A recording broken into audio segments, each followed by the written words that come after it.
Ekotürk'ten merhabalar. Bugün özel bir konuğumuz var. Kendisi Çırağan Kempinski Genel Müdürü ve Kempinski Residence Türkiye Bölge Direktörü Radtke. Kendisiyle lüks turizme etkilerini konuşacağız Covid'in ve turizmin geleceğini konuşacağız. Hoş geldiniz Radtke. Thank you for joining me. Thank you very much. And we are also your guest. You are welcome to our channel. Yeah, thank you. So we are also your guest now. Thank you very much for your time. So you have been in tourism and hospitality industry for almost half a century, if I'm not wrong. So before we start, can we get to know more about you? Who is Ralf Radtke? I have 2 eyes, 2 legs, and 2 arms like everybody else. So, but yeah, you can imagine like 50 years in this business around the world. It's a long time. And look, a big story to tell. But let's keep it very shortly. But I made like 15 countries around the world. I worked on all the continents except of in Australia, and I never worked in the Middle East. This is for some personal reasons. And worked always in the international hotels, always luxury hotels. I studied in Lyon in Switzerland. I'm also the president of the Alumni Association in Lyon, which takes care of 15,000 alumni around the world. And in Florida State University in Miami, where I made also a bachelor degree in finance. Great. So more or less. And next year, I'm 10 years here in Çırağan Palace. Oh, really? So you have been here for 10 years in Istanbul? Next year. Next year. Wow, it's a long time. So, well, you're very lucky, let me say that, because you're running one of the most beautiful and iconic royal hotels in the whole world. How does that feel? You feel lucky to be here? Yeah, sure. You know, it was a personal choice. I was contacted by the past president of Kempinski, and he asked me, Ralf, can you join us in Istanbul? And since my wife is Turkish origin, oh, really? For this reason, well, the choice was not mine. The choice was the one of my wife. So then I started a little bit more than 9 years ago here in Çırağan Palace. And well, I'm very happy, you know, I'm the longest living sultan in the palace, except Murad V. Okay. Like, you know, Murad V was imprisoned here in Çırağan Palace for 26 years. So I've still a couple of years to go to bypass him. Okay. But a nice prison at the end of the day. Yeah, it's a great prison, definitely. So you live here at the palace? Yes, exactly. How is your room? Nice, too big for me. So, but you know, it's very nice. I'm very happy. You know, it is like I'm actually a guest, like a guest of Çırağan. I know one day or another, my period will stop also, because I'm already 68 years old. So you don't look 68, by the way. Thank you very much. Around 50s. I do appreciate your compliments, and you know, one day. So I consider myself as a very lucky person, because many people have to pay to be in Çırağan Palace. Yes. They pay me to be in Çırağan Palace. So that is a great advantage. And not so cheap, you know, it's a very expensive hotel, let me say You make a big investigation, apparently. Yeah, so I want to ask you, what makes Çırağan Kempinski unique and different than other luxury hotels in the world, like the ones in London, Paris, or Dubai, Burj Al Arab, for example? Do you have any competitor? Well, let's put it this way without being arrogant. We have hotels trying to compete with us. You know, we use the same words, but the meaning is not the same if you can read between the lines. Internationally, what do we have special? First of all, we are ambassadors of Turkish hospitality in the world. Everybody knows Çırağan Palace. I was in Brazil. I said to Çırağan Palace, because they could not get an appointment with some people. So then afterwards I said, okay, give me the telephone, give me the number, I do myself. But I called up the people and I said, okay, fine, my name is Radtke. They didn't know me for sure. But I said, you know, I'm from Çırağan Palace, I'm GM there. Yeah, Mr. Radtke, please, no problem, please come anytime. What is the suitable time for you to come? So we are rather well known. Now, what we have special is not only that we are really the ambassador of Turkish hospitality, but we have a story to tell. We are like this very iconic hotel, and you talked about Paris, you talked about London. You know, in Paris you have the Ritz. You know, there's even a word in the dictionary called ritzy, that means a little bit snobbish. So these are hotels who have a story to tell. The other ones are hotels, but no story to tell. I don't want to talk about some other hotels, but you mentioned Burj Al Arab. Okay, it's the highest hotel or the biggest hotel and the most modern hotel, etc. But no story? But no story. What is the story? What is the story Çırağan here? has a story here. There were 3 sultans living here. Many of the kids of the sultans were born here. Mysterious things happened. Sometimes they say there was a ghost here, but I can tell you. Really? Since Is there? 9 years, I live in the palace, and my door actually is not locked. I was always wondering when the ghost is coming, but it didn't came. You haven't seen any? No, not Okay, for the good. moment, but if the ghost is looking at your TV interview, please, ghost, come to visit me anytime. You're most welcome. So we have these iconic places who have a story to tell. And you know, the difference is also to have a soul. A hotel which goes over the time has a soul. This soul is not only having golden, tablewares and what have you, etc. The soul is the whole ambience and the story, what you tell, and the way how our associates contribute to the story. Because they have to tell this. They have to act accordingly also. You know, we have a responsibility towards Çırağan Palace. I have a responsibility to Çırağan Palace. I'm shipping the big boat here around the Bosporus, but it is really linked to a responsibility. Once I will leave here, Çırağan Palace, and I'm going to sit on the swimming pool in Bodrum, then somebody else will come, and he has to have the same feeling. This is a love affair. There's a love affair between Çırağan Palace and myself, and this is the way how I manage also the hotel. I see. So It's story my, and soul. don't say makes to it my wife, it's my mistress, you know. Çırağan Palace is my mistress. Okay. Sorry for your one. Well, there is tourism and there is, of course, luxury tourism. How would you define luxury? Is there a standard definition? And do you think the pandemic will change this luxury perception? What do you think? Well, luxury is not a must. Luxury is not necessary. I'll give you an example. If you have a car, you want to go from A to B. Would you spend the money in a Rolls Royce, only go from 1 to B? You can also take your, Clio. Well, I prefer walking, but yeah, or walking, or take the bicycle, well, if you want, or walk, yes, if you're sportive like you. For me, it's a different story. But for me, luxury is a lifestyle. It is not something which is absolutely necessary to have. You know, as long as people want to differentiate themselves, luxury will exist. And it is a lifestyle for me, nothing else. You don't need it to live. You don't need it to your day-to-day life. But you can afford, you can differentiate yourself, you have a certain way of living or used to a certain way of living, so that we are very happy. And while luxury will always persist, I think luxury after this pandemic, you talked about pandemic, pandemic, luxury will come back faster. Why? Because people will, our luxury customers, they used to travel around the world from one place to another.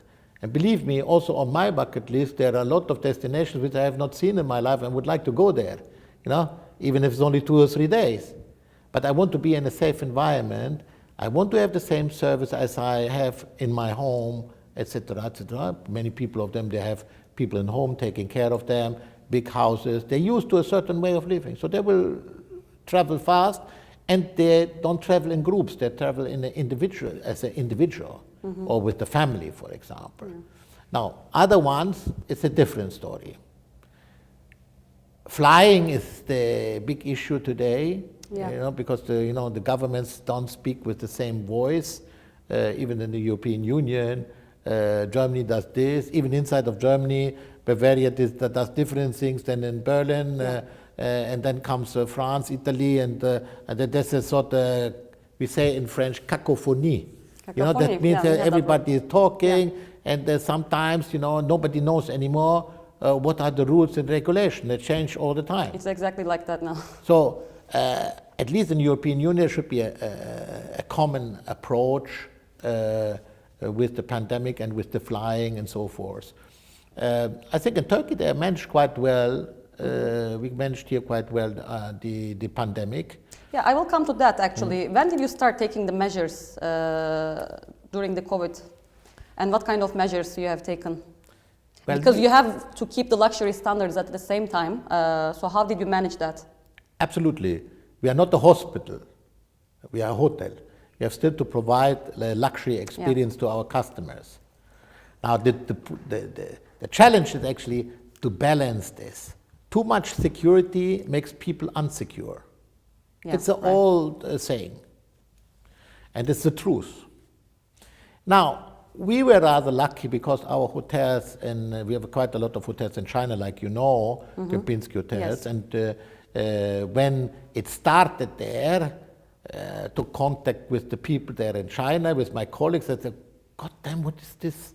What is this for a pandemic? I mean, the word pandemic was actually not around. It was not pandemic at that time. COVID-19. I didn't know that there was 19 different COVIDs. Yeah. I don't know who knows in this world that there are 19 COVIDs. I don't know what the 18 other ones are. So, but there are 19 COVIDs. So then I asked them, what happens, this and this and this and that, and they started already to take some measures in China. And I thought to myself, seeing that so many Chinese people are traveling around, and China is also a business destination for Europe, for America, etc., there will be millions of people running around all over the globe. So I said to myself, it is only a question of time when this sickness or this virus will come over here to Europe and to America and whatever. So I had already the chance to listen to my colleagues, what are the precautions they took. So I had 2 months, more or less, to put everything in place, what I had to do, and we had not really a major issues. So you were very quick to take yes, those exactly. measures. So what was the measures, and what kind of measures? For example, you had no open buffet. We have. It depends on the activity for sure. Went down. We can take about 50% less activity if we compare this to 2019. Yes. So you have also to put other measures in place, and this is because there were no flights. So how can people come to Istanbul when there are no flights? Yeah. On the other side, there were regulations of quarantine, not quarantine, test, not test. People were actually a little bit bypassed because nobody thought that it would be such a worldwide, what they called very late, by the way, the World Health Organization called it the pandemic very late. Yes. So pandemic means all over the world, everywhere. Yeah. So nobody could come, so the revenue went down, etc. Even so, I think that hotels and international hotels like ours, restaurants and hotels are much more safer than some other places freestanding, which are difficult to control. Because as an international company, we cannot permit ourselves that our people get sick or my guests get sick. We have to follow the rules and regulations. Now, to come back to your point, where you said, okay, what did you do? I don't want to talk about the rules and regulations. We have to wash the hands, we have to wear the mask, the social distance, Okay, even the most stupid guy in the world understands now what he has to do. And if not, then I don't know, I cannot help him anyway. Yeah. So what do you do outside of it? Outside, what are actually the regulations? What can you do still to provide the luxury experience. I'll give you an example. We have seals on the doors, for example. So once the room is disinfected, we have the same equipment as has American Airlines to disinfect the airplanes. So this is not a must, it's not a regulation. It is for us to make sure that our customers and our associates are safe. Now we disinfect the room, etc., with this electromagnetic equipment. Then the room is sealed. So when the customer is, when we bring them to the room, he's scratching the seal. Be the first to enter. You're the first one to enter once we have closed the room. So you're sure that everything is disinfected, etc., etc. Services will be a la carte. If you don't want to have a room service, if you don't want to have a chambermaid coming to your room, make the turn-down service, but they don't come. So we ask the guest, what would you like to have? Would you have to have the total of the service, or do you feel comfortable if we come every 3 days, or if we don't make the turn-down service, etc., etc. Same thing with the replacement of the towels and so forth. It's up to the guest to decide. If they say, okay, we want to have it every day, we do every day. We are very strict with the masks, and I can tell you right on the spot, sometimes guests are not very disciplined. But I can tell you, I'm not going to stop if I tell 1 or 2 times to the guest, please wear the mask, this is the regulation, this is the law. If he still don't want to do it, we ask him to leave the hotel. Really? Yes. Then we reserve this guy a hotel somewhere else. He is putting the rest of the guests in danger and our associates. Right. So we have the responsibility of everybody who's here in the hotel. Then I'll give you another example. I mean, we have this cologne. It's a nice tradition, in Turkey, the cologne, etc. So instead of having all these synthesizers all the time in the rooms, when they come, they have a setup with every equipment, a special mask, this, and they get this little cologne, which is also some kind of a clin d'oeil for a show of Turkish hospitality. Yeah, Great. exactly. Yeah. Good. Etc. There are many other things, I don't want to bother you with all this kind of stuff, but I again, the principal thing is deliver everlasting memories, even in these difficult times, and make a luxury experience. Don't be a hospital. Okay, so speaking of the numbers, for sure the impact of the COVID-19 will be clear like at the end of this year. But if we compare your revenues in general, for example, I've seen a report that in 2014 your revenue in a single year was $100 million. So how is going to be the impact of the COVID-19 on your revenues in general in 2020 and 2021? If you talk about numbers, I mean, if you could give us some numbers to better assess the impact. Yes, we can say that we have a 50%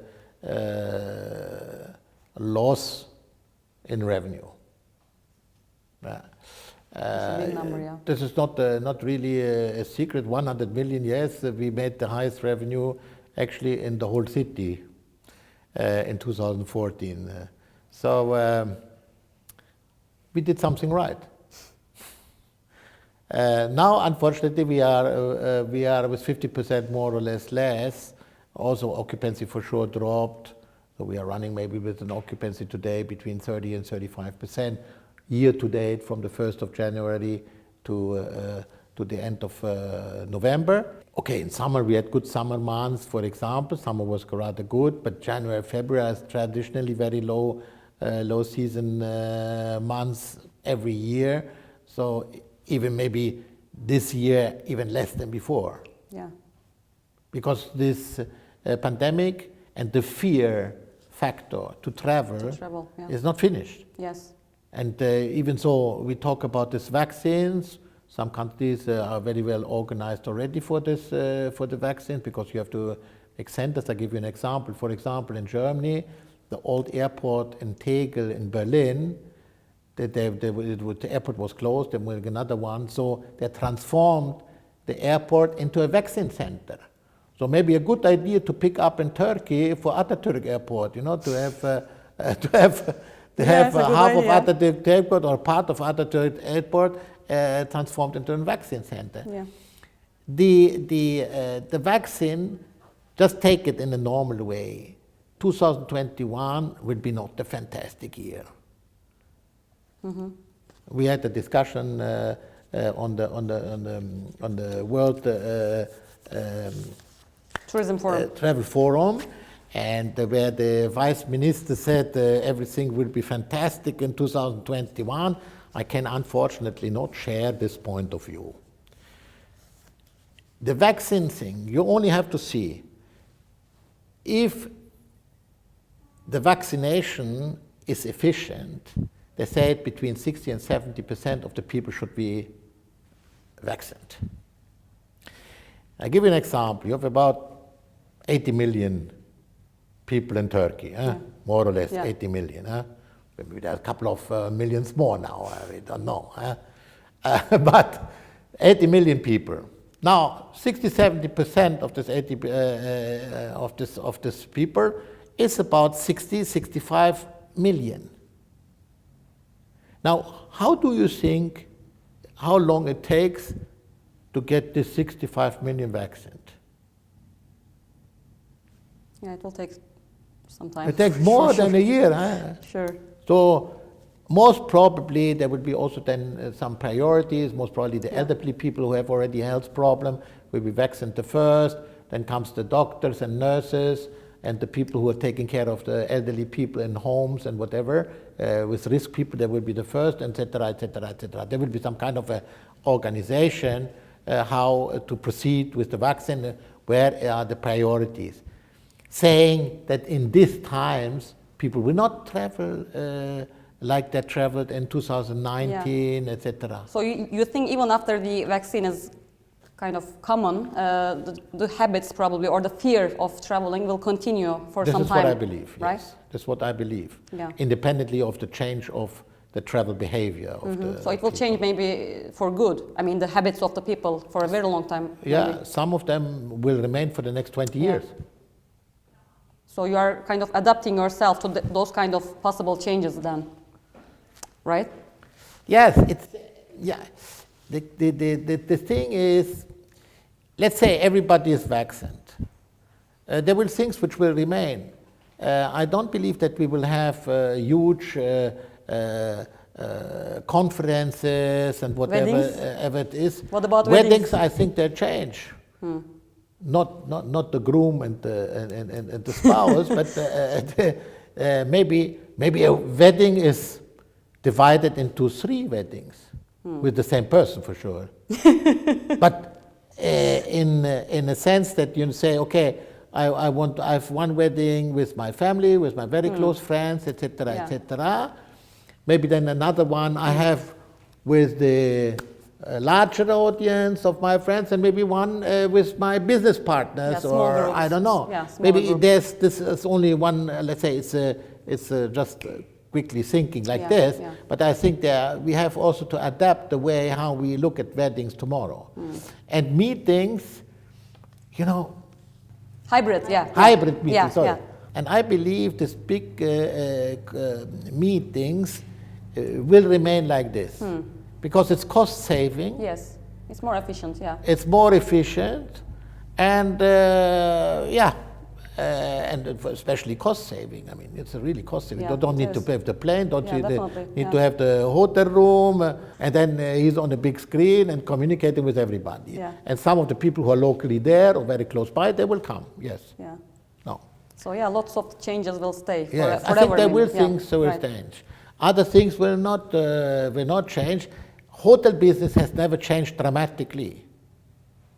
But we have never seen such pandemic in the last 100 years, probably. Normally in the hotel business have never invented something very special.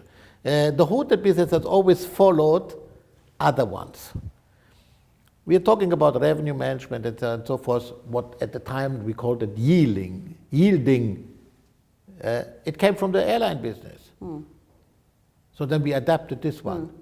Since the time when there was the cold and hot water in the corridor, and then Mr. Ritz invented the bathroom, so that you have cold and hot water in the bathroom in each room. This was the only thing which actually was invented. And since then, nothing else. We're only following, we're applying what other ones have already developed for us.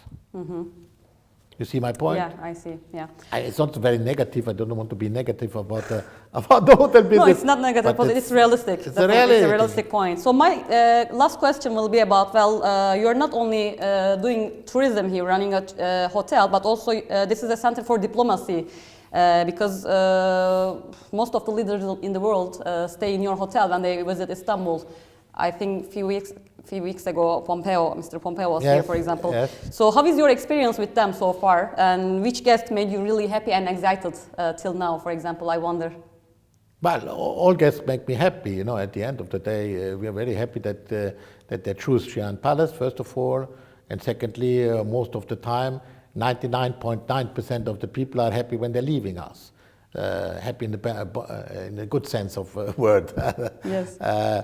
No, there are different needs. Let's say if you come on like Mr. Pompeo, he was on a very special trip with all kind of entourage, etc., etc. They're not on leisure there. They're not there to visit the beautiful sites of Istanbul and then go to Cappadocia with the balloon and whatever it is. So they come for a specific reason. So you have to treat them also in this kind of way. Other ones, they want to relax and they want to be discreet, so you have to give them the possibility to be a little bit away from the big public, because they have also a public life and they don't want necessarily have postings and photos and autographs, signatures, etc., etc. I mean, for me, everybody is the same, as long as the people treat everybody in a polite way when they come here and they appreciate the hospitality globally we have in Turkey. That's just fine for me. They make me live. Is there any interesting or funny moments with any leader, for example, you remember? Well, there are many funny moments. One of them, maybe you can. Some of them I'm not going to tell you for sure, but let's say it was also everybody knows we had this once with Madonna. When Madonna was here, and then she said to me, Mr. Ralph, can we swim in this river? And I was like, okay. Well, a saltwater river, I have not discovered it yet, actually. So, in fact, even so Americans think it's a river, it's not a river. It's a link between two continents and two oceans. Yeah. The Black Sea, which is also salt water, and the Mediterranean part over there. So it's actually, it belongs to the oceans. It's not a river. True. Yeah. And then I said to myself, okay, that's not such a good idea. So I explained to her, I said, look, when you jump in this water, what will happen? There are big currents. You will try and say, hey, please save me. And I, as a responsible general manager, will jump behind to try to save you. And at the end of the day, both of us are dead. So I might be in the history books together with Hotel General Manager. But I think I have a lot of things still to do, so I would rather recommend to use the swimming pool than to jump in the river. She gave up then, she didn't. Yeah, she gave up. Thanks God, okay. Is there a person or a celebrity that you really wish to host? Well, there are a lot of them actually, but why Mr. Biden come along here? Because let's invite Mr. Biden to your hotel. We invite Mr. Biden here to come to join us. Okay, Mr. Biden, if you watch us, please come visit. Come stay here. It's a very nice hotel. I'm 100% sure that anyway he will come to Turkey and for sure. And for sure, if when he comes, he will stay here. Okay. So exactly, because we had already a lot of them. Of course. Before Mr. Biden, it's a very nice hotel. You can stay here. Okay. Thank you very much, Mr. Ralph. It was very nice. It was a great pleasure. Discussion. How was the Turkish coffee? Well, I just recovered from COVID, so I cannot taste it. Unfortunately, I still cannot taste, but it's very good. Thank you very much. Okay, I tasted for you because I never had COVID so far. Thank you very much.